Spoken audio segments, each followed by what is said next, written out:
नमस्कार, मैं हूं प्रवीण दुबे। आज बीजेपी ने 92 उम्मीदवारों की लिस्ट जारी कर दी। अब कांग्रेस और बीजेपी की लिस्ट लगभग पूरी कह सकते हैं।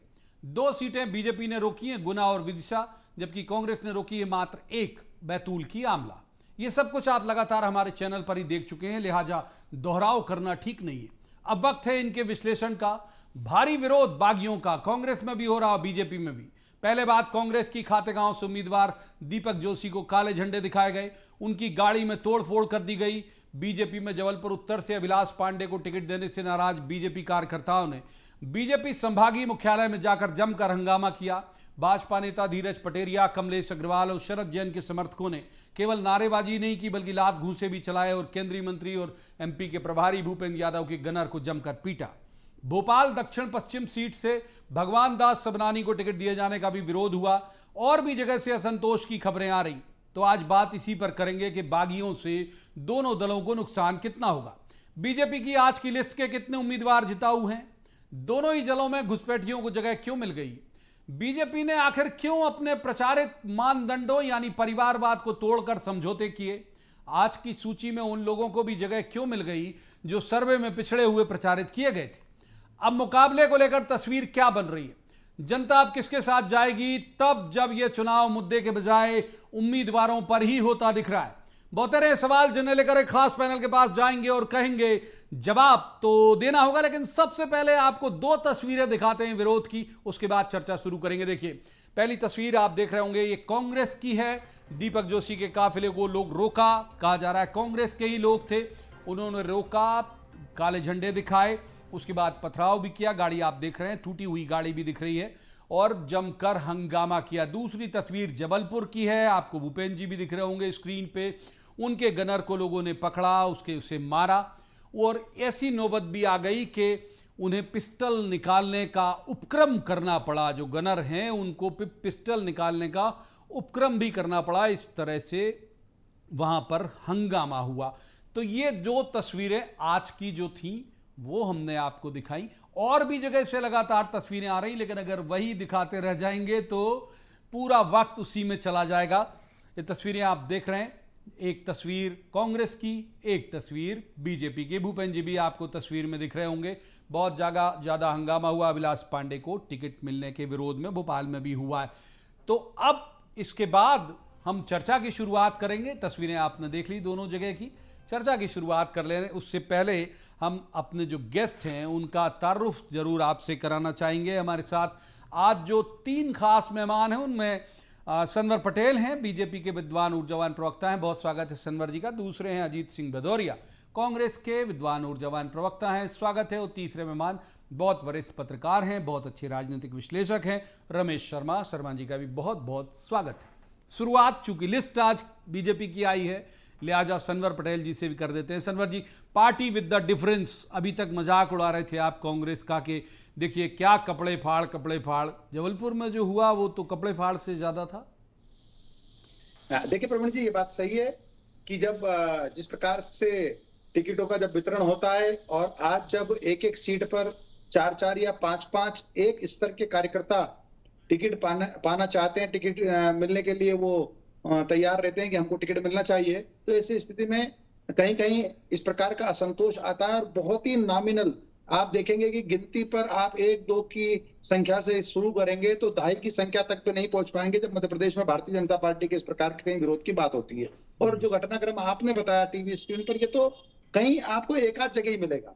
लेकिन कांग्रेस की जिस प्रकार की स्थिति है, वो किस प्रकार से कपड़े फाड़े जा रहे हैं, किस प्रकार से बाकी सब चीजें हो रही है, हम सब अखबारों में देख रहे हैं और टीवी पर देख रहे हैं। और जहां तक आज भारतीय जनता पार्टी की सूची का सवाल है, तो भारतीय जनता पार्टी ने अपने बहुत ही संतुलित और युवा के साथ साथ अनुभवी लोगों की सूची दी है। और इस सूची में यहां तक कि 26 साल के एक युवा को भी उम्मीदवार बनाया है मनावर से। तो भारतीय जनता पार्टी जो है वो हमेशा अच्छे कार्यकर्ताओं को, जो समाज कल्याण के लिए काम करना चाहते हैं, ऐसे लोगों को आगे लेकर आती है। और आज यही भारतीय जनता पार्टी की सूची है और मुझे लगता है कि अधिकांश लोग इसमें उम्मीदवार जीत कर आएंगे। अधिकांश लोग जीत कर आएंगे। अजीत जी का रुख कर लेते हैं। अजीत जी, ये आपके यहाँ तो थमने का नाम नहीं ले रहा भाई। डेली मतलब ये मेरे हाथ में लिस्ट है, मैं पढ़ूंगा तो वक्त बहुत जाया हो जाएगा, कहाँ कहाँ बहुत भारी विरोध हो रहा है। हमने तो मतलब चावल के दाने की तरह एक दीपक जोशी वाला मामला उठा लिया। ये थाम कैसे पाओगे ये असंतोष जो आपके यहाँ चल रहा है? पिछली बार भी 2000 में आदरणीय प्रवीण जी आपके संज्ञान में लाऊंगा, याद कराऊंगा कि 2018 में भी ये टिकटों के बाद असंतोष उठा था, परंतु हमारे कांग्रेस के वरिष्ठ नेता आदरणीय दिग्विजय सिंह जी ने पीसीसी में रहकर जिस तरीके से सक्रियता दिखाई और असंतुष्ट लोगों को मनाने का काम किया और कांग्रेस के पक्ष में कार्य करने के लिए मनाया, उससे परिणाम निश्चित रूप से कांग्रेस के पक्ष में आए।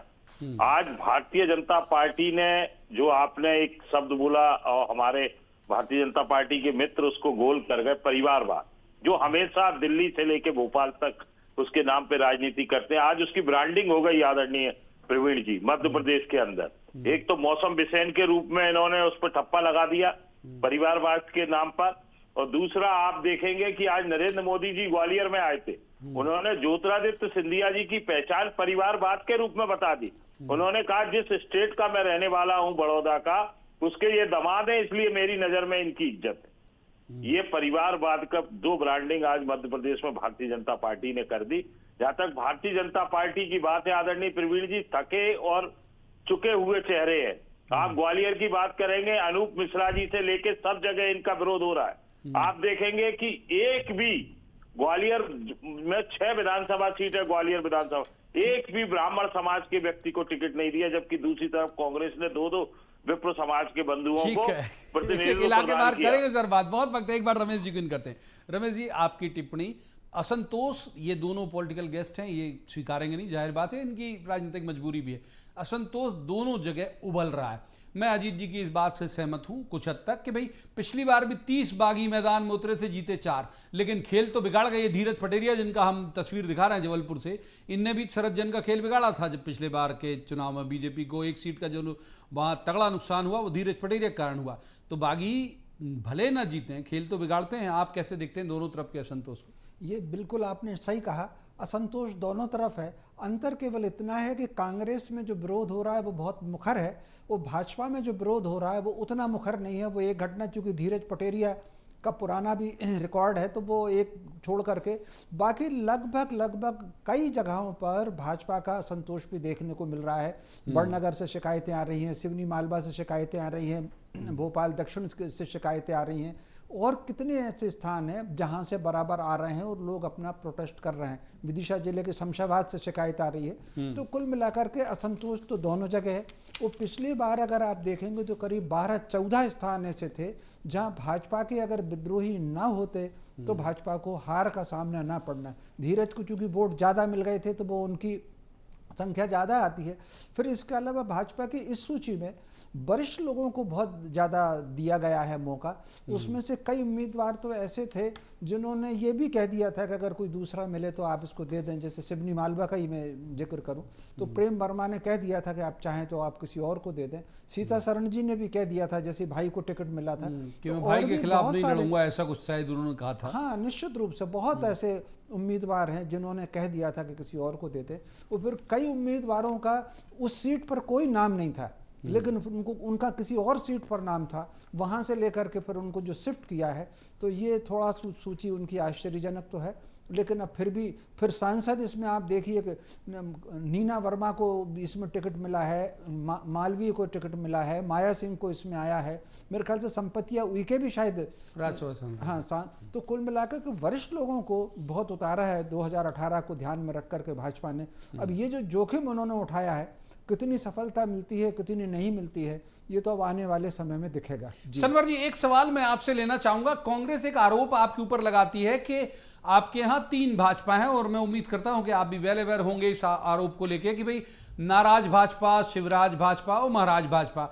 इस लिस्ट में मुझे तीनों दिख रहे हैं कि उनके लोग भी हैं। मैं नाराज भाजपा से शुरू कर देता हूं। शरद कोल एक नाम है व्यवहारी में, भर के गाली देते थे भाई आपको। कमलनाथ जी के साथ प्रेस कॉन्फ्रेंस करने बैठते थे नारायण त्रिपाठी के साथ, फिर भरोसा जता दिया। बड़े हैरत की बात है। देखिए प्रवीण जी, ना यहाँ पर इस प्रकार के कोई खंड है, ना इस प्रकार की कोई अलग अलग भाजपा है। हाँ, चूंकि कांग्रेस के विद्वान साथी जरूर इस बात को चलाते हैं, खास करके डिबेटों में और समाचार पत्रों में चलाते हैं, क्योंकि उनके वहां ये सब होता है। वहां पर छत्रपों वाली कांग्रेस है। आज भी आपने देखा होगा कि 135 टिकट बताए जा रहे हैं एक उनके नेता के, फिर दिग्विजय सिंह साहब के 65 बताए जा रहे हैं, बाकी सुरेश पचौरी साहब और अरुण यादव जी के बचे हुए टिकट बताए जा रहे हैं। ये कांग्रेस में होता है। छत्रपों वाली राजनीति, गुटों में बटी हुई राजनीति कांग्रेस में है, इसलिए वो इसको आसानी से बोल देते हैं। भारतीय जनता पार्टी में ऐसा कुछ नहीं है। भारतीय जनता पार्टी में पूरी भारतीय जनता पार्टी एक है, और आपने देखा शीर्ष से लगाकर तो सनवर जी शरद पे भी टिप्पणी कर दीजिए सर। शरद और नारायण त्रिपाठी आपने देखा होगा प्रेस कॉन्फ्रेंस करते हुए कमलनाथ के बगलगीर बन के जब वो मुख्यमंत्री थे। देखिए प्रवीण जी, अगर शरद कोल जी अगर भारतीय जनता पार्टी छोड़े होते, भारतीय जनता पार्टी उनको हटाई होती तो बात अलग थी। शरद जी तब से लगातार भारतीय जनता पार्टी के कार्यकर्ता हैं। ईमान मुसल्लम रहेगा ना उनका, ईमान तो मुसल्लम रहेगा अगर जीत जाएंगे तो। नहीं, भारतीय जनता पार्टी के सभी कार्यकर्ता पूरे ईमान पर रहेंगे। ठीक है, एक बार अजीत जी को इन कर लेते हैं। अजीत जी, आप बड़े गदगद हो रहे होंगे इनके विरोध को देख के। बहुत लंबी लिस्ट है, मतलब जेवियर मेड़ा से लेके, अभी मैं फिर दोहरा दूं, झाबुआ में जेवियर मेड़ा वो आम आदमी पार्टी से लड़ने की बात कही जा रही, पता नहीं लड़ लिया नहीं, मैं अपडेट नहीं हूं अभी। तो ऐसे आपके यहां भी बहुत सारे लोग हैं जो बिल्कुल तलवार को भांज, मतलब धार कर रहे हैं। भांज तो अभी नहीं रहे, भांजेंगे इलेक्शन के वक्त। तो नहीं लगता आपको कि बड़ा नुकसान हो जाएगा? आप मजाक उड़ाते ही रह गए, पता लगा और वहां जड़ें कट रही। बिल्कुल आपकी बात से आदरणीय प्रवीण जी सहमत हूं मैं।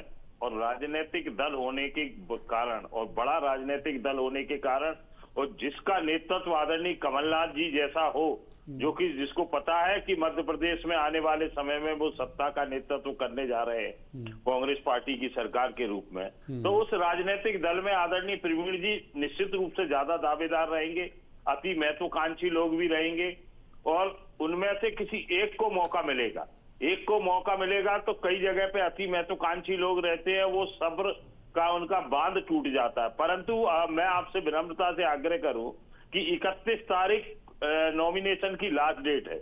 उसके बाद अगर जो लोग बचते हैं, नॉमिनेशन वापस नहीं लेते हैं अपना, कांग्रेस पार्टी के कार्यकर्ता होने के बाद उसके खिलाफ अगर चुनाव लड़ते हैं, तो निश्चित रूप से कांग्रेस पार्टी को नुकसान होगा। परंतु हमें जब तक नॉमिनेशन वापस लेने की डेट है तब तक इंतजार करना पड़ेगा कि बिल्कुल साफ गोई से कहूं कि कौन सा राजनीतिक कर लेंगे देख भी लेंगे। रमेश जी को को वापस करवाता है वो निश्चित रूप से बढ़ पाएगा। ठीक है, रमेश जी को इन करते हैं। रमेश जी, कांग्रेस से आए हुए जो समाहित चलो हो गए, उनको 3-3.5 साल लगा, समाहित हो गए, टिकट मिल गया।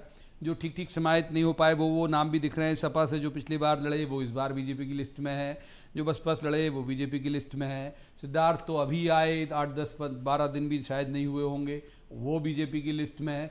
तो ये नहीं लग रहा कि कंप्रोमाइज़ किया पार्टी ने लिस्ट में, या फिर ये तय कर लिया कि अगर जीतने वाले हैं चाहे जहां से आए हम दे देंगे टिकट? ये बिल्कुल आपने सही कहा। इस बार भाजपा ने यही कोशिश की है कि जो जीतने वाले कौन कौन हो सकते हैं, और जीतने वाले हो सकते हैं, और जो इनकम्बेंसी है कार्यकर्ता के बीच में उसको कौन संभाल सकता है।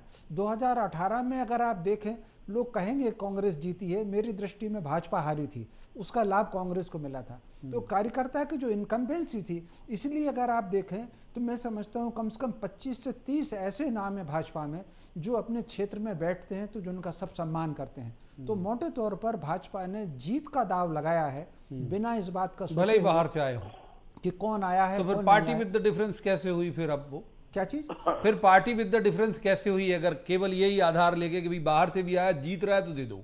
देखिए, इनका तो ये ईमान के कारण ही पहचानी जाती थी बीजेपी की, भाई हम अपने सिद्धांतों से समझौता नहीं करेंगे। एक बात प्रवीण जी, मैंने लगभग एक समय जब बात चल रही थी कांग्रेस मुक्त भारत की, तो एक वाक्य मैंने लगभग हर चैनल पर कहा था कि अगर आप कांग्रेस मुक्त भारत बनाएंगे तो भाजपा कांग्रेस युक्त हो जाएगी। कांग्रेस युक्त हो गई तो मोटे तौर पर राजनीति की अब जो धारा चल पड़ी है, राजनीति की धारा में अब वो पार्टी डिफरेंस है, होगी भाजपा, इसमें कोई शक नहीं, लेकिन फिर भी सत्ता जो है कहीं ना कहीं अभीष्ट हो गई। दोनों, ये ठीक है कि इसमें कांग्रेस एक कदम आगे है, भाजपा एक कदम पीछे है, लेकिन सत्ता जो है सबके पास सत्ता अभीष्ट हो गई। सनवर जी, आपके लिए ये आकलन है रमेश शर्मा जी का, और मैं एक इसी सिद्धांत की जिनकी बात मैं रमेश शर्मा जी के पास लेके गया था उसी को लेके आपकी तरफ आता हूं कि तय हुआ कि सब परिवारवाद नहीं चलेगा। तो अगर मौसम बिसेन हो सकती है तो अभिषेक भार्गव क्यों नहीं हो सकते?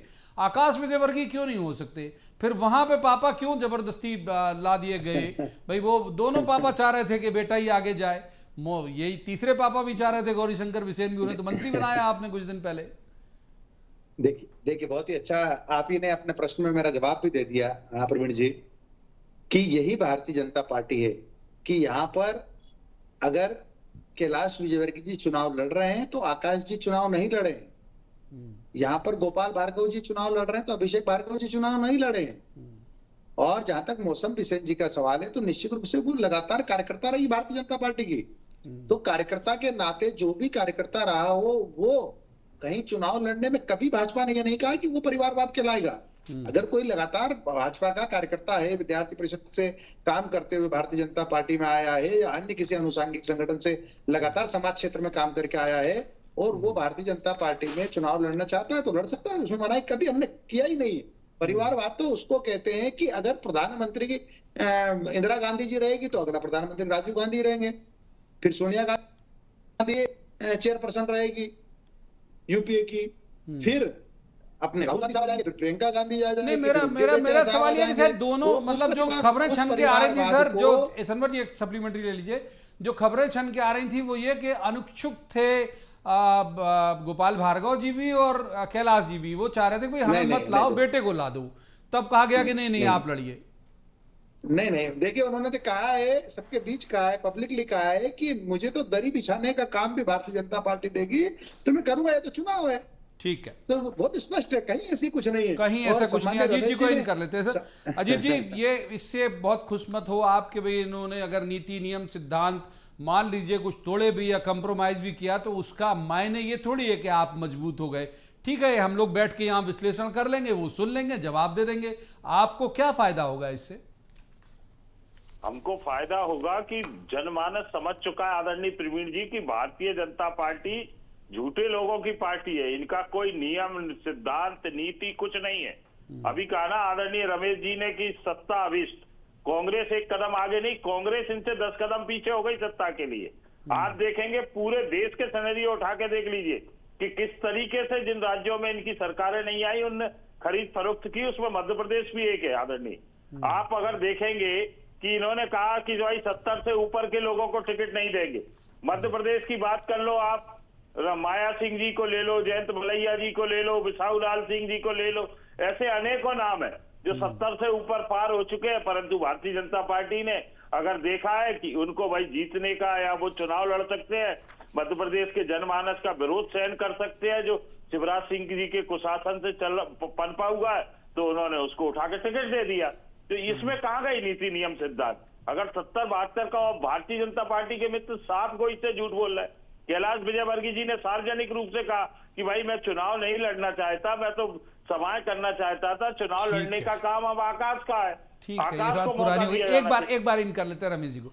रमेश जी, ओपीएस भदौरिया एक नाम हम ले लेते हैं, टिकट तो 3 के कटे, लेकिन यशोधरा जी ने पहले ही अनाउंस कर दिया था, मतलब हमारे लिए चौंकने की बात नहीं है। बिसेन एकोमोडेट हो गए तो ये कहा भी नहीं जा सकता कि भाई उनका टिकट कटा, वो तो पहले से कह रहे थे मौसम को दे दो भाई, मैं लड़ना नहीं चाहता, शायद वो सांसद का चुनाव लड़ेंगे। ओपीएस भदौरिया 12 पे, मतलब अगर मैं ये फिगर मेरा हो सकता है कम ज़्यादा हो, टोकिएगा आप, 12,000 से ज़्यादा वोट से जीतने वाले व्यक्ति, उन्हें किनारे कर दिया बीजेपी ने, उनकी जगह नए आ गए। और जो घोषित, कोई शरद कोल वाली बात बोलूँगा, जो घोषित तौर पर कमलनाथ के साथ प्रेस कॉन्फ्रेंस में बैठ रहे हो, वो एकोमोडेट हो गए।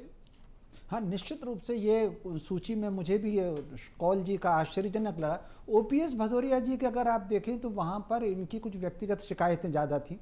चुनाव से बहुत पहले क्षेत्र के कार्यकर्ताओं ने भी कुछ और व्यक्तिगत कारण भी थे जिसके कारण उनकी शिकायत भी हुई थी, और उनको संभवतः, ये तो तनवर जी बताएंगे, ये सुनने में भी ये आया था कि उनको बुला के भी कह दिया था कि आपका टिकट इस समय चेंज होगा, तो वो उनसे बातचीत, इसलिए आज भावुक अपील उन्होंने जारी भी करी टिकट के पहले ही। हाँ, तो वो जो है वो ये तय हो गया था, उनका शिकायत के आधार पर उनका टिकट कटा है, ऐसा मेरी जानकारी में आया है। एडजस्टमेंट दिखता है आपको कहीं पे, या कंप्रोमाइज दिखता है बीजेपी की लिस्ट में? देखिए, कंप्रोमाइज़ तो पूरा उसमें कई जगह पर उसमें कंप्रोमाइज़ है। ये कंप्रोमाइज़ व्यक्तिगत तौर पर भी कंप्रोमाइज़ है या जीतने को ध्यान में रख करके भी कंप्रोमाइज़ है। ये तो पूरी सूची में उसमें बराबर दिखता है। अगर कंप्रोमाइज़ नहीं होता, जैसे आपने खुद भी कहा, तो कंप्रोमाइज़ के तहत ही तो सिद्धार्थ तिवारी को टिकट मिला, उसी के तहत शरद कौल को टिकट मिला। तो ये जो टिकट मिले हैं, या उसी के तहत भगवान दास सबनानी ने टिकट हुजूर से मांगा था, लेकिन उनको शिफ्ट दक्षिण में किया। अरे अब आपने जिक्र छेड़ दिया तो मैं नाम ले देता हूँ, फिर तनवर जी के पास जाऊँगा। अभी मेरे सर्वोत्तम संज्ञान के मुताबिक अविलाश पांडे जबलपुर पश्चिम से मांग रहे थे, जहां से इन्हें राकेश सिंह को दे दिया और उन्हें भेज दिया उत्तर, जहां जिनका उनका कोई जनाधार शायद होगा या नहीं, मैं ये नहीं कह सकता, भविष्यवक्ता नहीं हूं। बताइए शर्मा साहब। नहीं, निश्चित रूप से ये पूरा चेंज हुआ। जैसे इंदौर 1 से ये जो गोलू शुक्ला ने इंदौर 1 से मांगा, अब वहां से कैलाश विजयवर्गीय आ गए तो उनको 3 भेज दिया। ये कंप्रोमाइज हमको पूरे लगभग सब जगह उसमें 10-12। सनवर जी के पास चलते हैं सर। सनवर जी, मथानी की तरह मत दिया आपने तो, मतलब पूरा गोल गोल घुमा दिया, किसी को कहीं किसी को कहीं। ये क्या इनपुट था? कौन सा ऐसा सर्वे जो कह रहा था कि भाई अविलाश पांडे उत्तर पश्चिम बजाय उन्हें भेजो, उत्तर से भेजो पश्चिम के बजाय, और यहां भी हुजूर की जगह उन्हें वहां भेज दिया, और भी कुछ दाएं बाएं हो गए? तो ये क्या सर्वे था जो जिसने मथानी जैसे मतने को बाध्य किया? देखिए प्रवीण जी, मैंने शुरुआत में भी कहा कि ये जो सूची आई है इसमें हमारे युवाओं के साथ अनुभवी लोगों का बड़ा तालमेल है, और उसमें जिस प्रकार से मैंने मनावर का उदाहरण दिया था उसी प्रकार से अविलाश पांडे, छात्र जीवन से अविलाश पांडे जबलपुर में लंबे समय काम किए, विद्यार्थी परिषद में, युवा मोर्चे में उन्होंने तमाम दायित्वों का निर्वहन किया, उपाध्यक्ष, महामंत्री, और प्रदेश के अध्यक्ष रहे युवा मोर्चे के। तो युवा मोर्चे का प्रदेश अध्यक्ष हमारा जबलपुर का निवासी, तो जबलपुर उत्तर से अगर उनको टिकट दिया जाता तो मुझे नहीं लगता कि कहीं कोई गलत टिकट दिया है।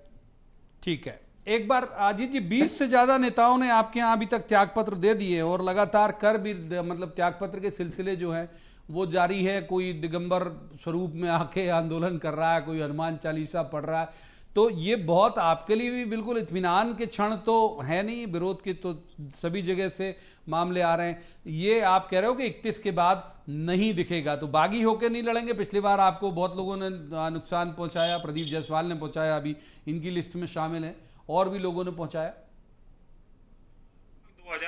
भारतीय जनता पार्टी के कांग्रेस के लोग कम थे, और हमारा जो वरिष्ठ नेतृत्व है वो इस चीज को संज्ञान में लिए, आदरणीय प्रवीण जी, और वो इस पे काम कर रहा है। आने वाले समय में आपको 2-4 दिन के अंदर वो चीजें बिल्कुल साफ स्पष्ट हो जाएंगी। भारतीय जनता पार्टी के लोग, मैं एक और उदाहरण दे दूं, देवेंद्र जयंत कोलारस से मांग रहे थे, उनको शिवपुरी से टिकट दे दिया। ये स्थिति हो गई। मतलब भारतीय जनता पार्टी को समझ में ही नहीं आ रहा कि क्या है, कहाँ है, कैसा है। उनको तो जहाँ एडजस्ट करना हुआ उन्होंने कहा देखिए सरकार तो जा ही रही है, क्योंकि जनमानस इतना विरोध में है कि शिवराज सिंह जी को इंटेलिजेंस से लेकर खुद का इनपुट समझ में आ गया। उन्होंने कहा भैया किसी भी तरीके से 17 नवंबर और 3 दिसंबर आ जाए, बस मैं तो फिर राम राम करते हुए ऋषिकेश में गंगा किनारे बैठूंगा। अरे तो फूल लेके जनमानस आपके नेताओं के बंगले भी कहाँ आ रहा है भाई? वहां भी तो आंदोलन ही चल रहे हैं ना। नहीं, जनता तो देखिए आदरणीय प्रवीण जी कांग्रेस के साथ, कमलनाथ जी विश्वसनीयता का प्रतीक बन चुके हैं मध्य प्रदेश के अंदर। वो प्रतीकात्मक रूप से कमलनाथ जी के साथ और कांग्रेस पार्टी के साथ कमलनाथ जी ने तो बोला कपड़े फाड़ो, जनमानस खड़ा। किसने कहा कपड़े फाड़ो? कमलनाथ जी ने कहा। एक बार रमेश जी को इन कर लेता हूँ, वक्त अगर रात जरूर आऊंगा, रमेश जी को इन करते। रमेश जी, ये जो रोकी 2 सीट बीजेपी ने, इनका तो तय है कि आमला इनने रोका, वो एसडीएम जो क्रांतिकारी एसडीएम थी निशा बांगरे का कोई जजमेंट आ जाएगा तो शायद वो वहां से देंगे। कांग्रेस ने 1 रोकी इस वजह से। इन्होंने जो गुना और विदिशा रोका, तो विदिशा कहा जा रहा है शिवराज जी की पसंद कोई और थी, पार्टी की पसंद कोई और है, सर्वे की पसंद कोई और है।